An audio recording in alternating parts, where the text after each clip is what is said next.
Welcome to ABA Inside Track Preview Edition. I'm your host, Robert Perry Cruz, and I'm joined by my fabulous co-hosts. Hey, Rob, it's Diana.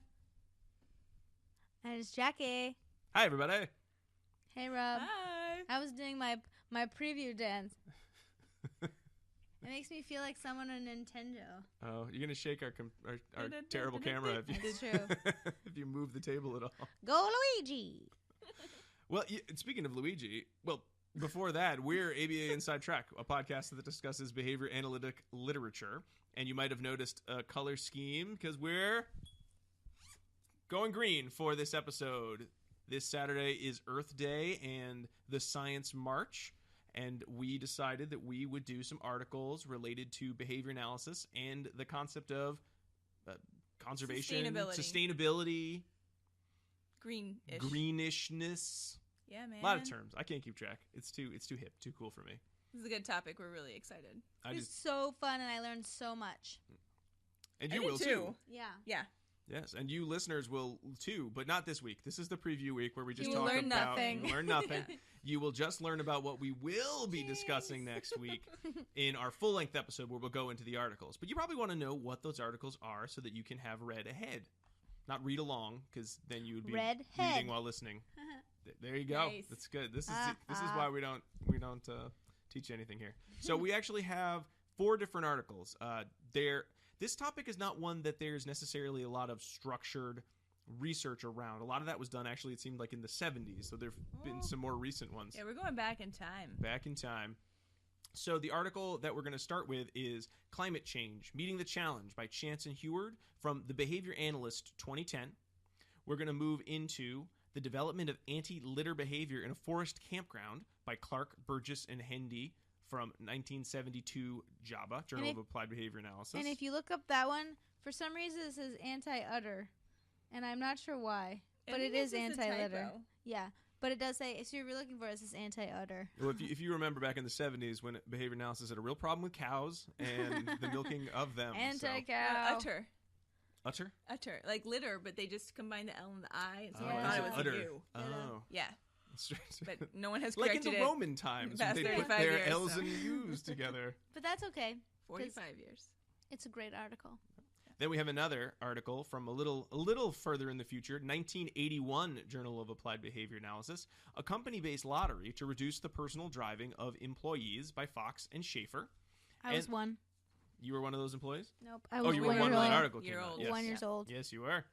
And then finally, a definitely more recent article, The Effects of Bin Proximity and Visual Prompts on Recycling in a University Building by Miller, Mendel, and Carradine from Behavior and Social Issues 2016. So 4 articles all related to the idea of sustainability and how can we make the earth and the environment a better place. Because I will be honest, you guys, I don't know where you are on the right to left leaning hippy dippy to not so hippy dippy Carbon footprint. Yeah, I think and it's in one of the articles that we'll be discussing. I think I'm more on the side of the I don't care as much about sustainability unless there's some amount of like cool, but you can practice sustainability and make a ton of money kind of those situations that don't crop up too often. So I'm not that good a person. We'll talk all about that because that sounds terrible the way you just described it. It really does. Having but read I wore the green. article, I have the shirt. It must mean that I've done my part. Oh, I see. Yeah. So you just talk the talk.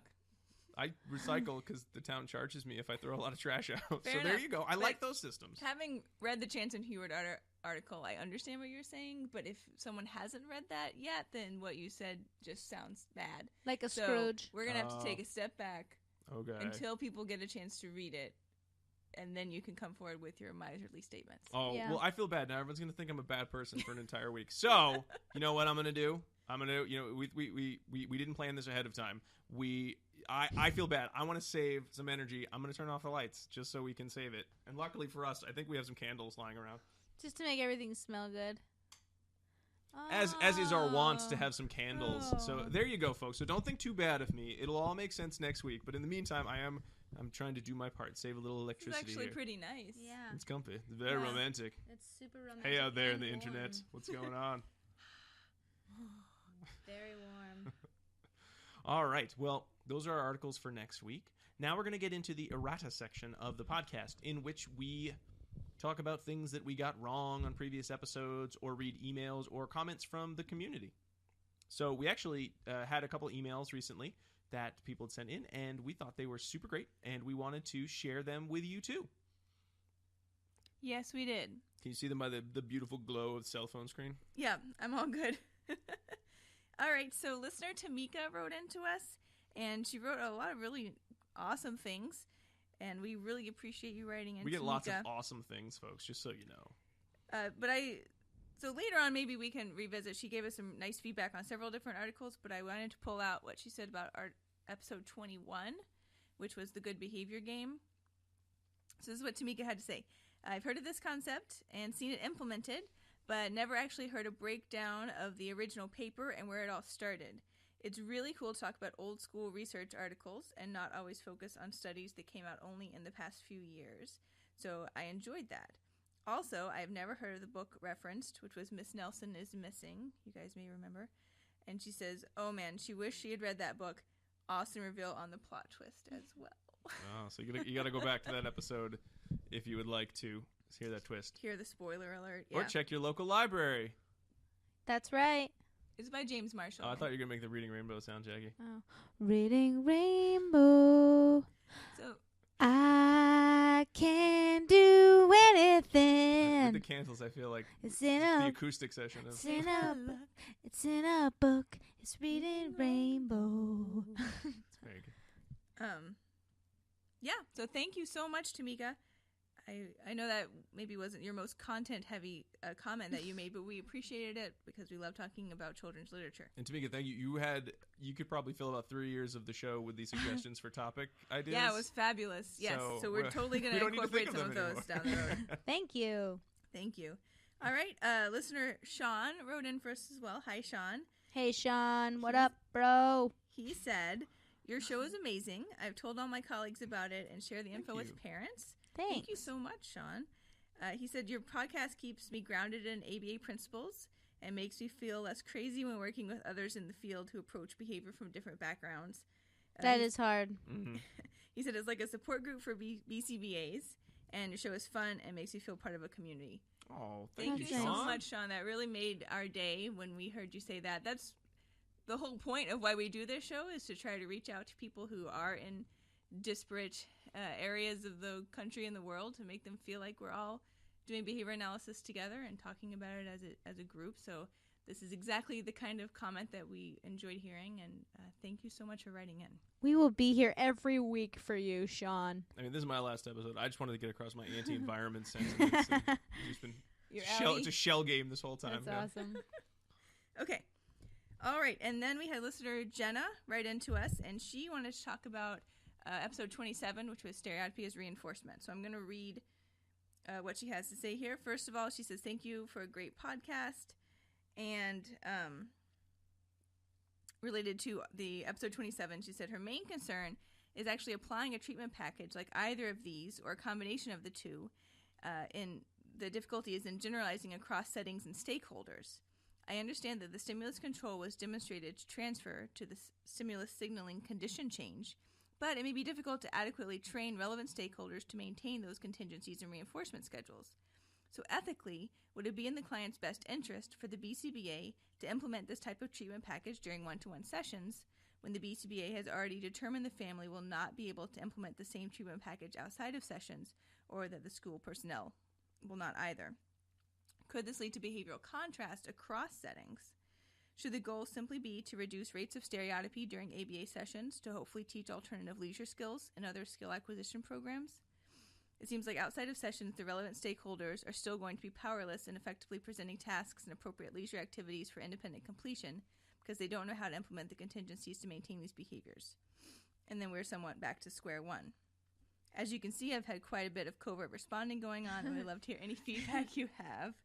All right.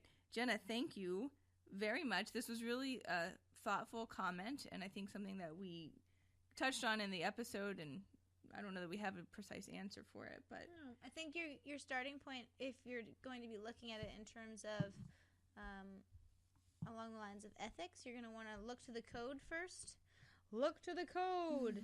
Pull out your handy-dandy pocket-size ethics compliance code handbook that you've made based on Rob's video tutorial.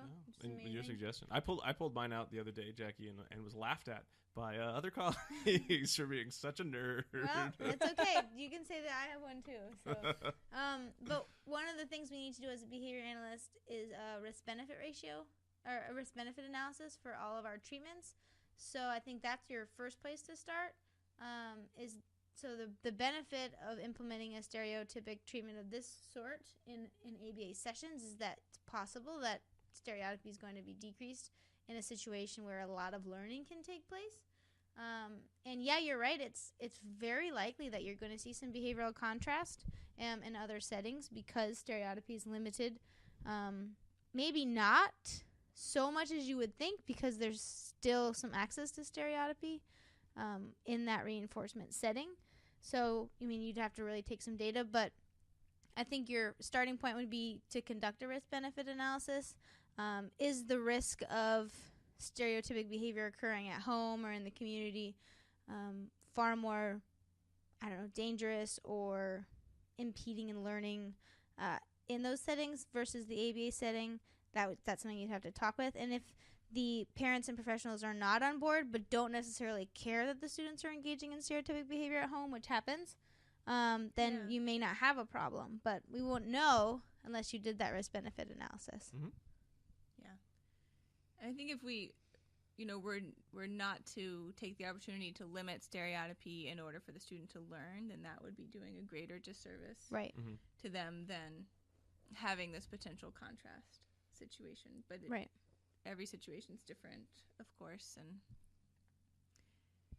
right. And one nice thing too is I have seen it when I have used stereotypy as a reinforcer is that you can get through learning a lot quicker. So sessions go by faster because of the high motivation to engage in stereotypy.